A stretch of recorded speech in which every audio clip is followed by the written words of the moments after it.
સુરતની પાંડેસરા પોલીસની સરાહનીય કામગીરી। જાહેરમાં ચપ્પુ બતાવનાર મોબાઈલ સ્નેચર અને એક બાળ કિશોર એવા અસામાજિક તત્વોને તાત્કાલિક ઝડપી પાડતી પાંડેસરા સર્વેલન્સ પોલીસ અને બેસ્તાન સર્વેલન્સ પોલીસ। સુરતના પાંડેસરા પિયુષ પોઈન્ટ પાસેનો એક વિડીયો થયો હતો વાયરલ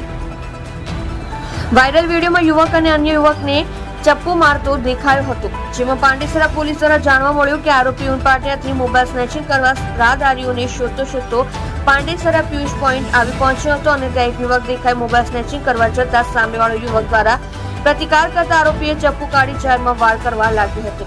સુરતની પાંડેસરા પોલીસે ગણતરીની કલાકમાં જાહેરમાં ચપ્પુ ફેરવનાર સોહેલ ઉર્ફે અલ્લુ ગુલામ સાદિક ઉંમર વર્ષ 26, ધંધો ટેમ્પો ડ્રાઈવર, રહેઠાણ બિલાલ કોમ્પ્લેક્સ, ઘર નંબર 101, નુરાની પાર્ક, જુમા બાજારની બાજુમાં ઉનપાટિયા સુરશેર તથા અન્ય યુવકની ધરપકડ કરી।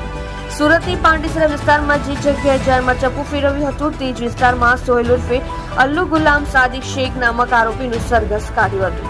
તમે જોઈ રહ્યા છો લોકચક્ર ન્યૂઝ 24 ઇબ્રાહિમ શેખની સાથે।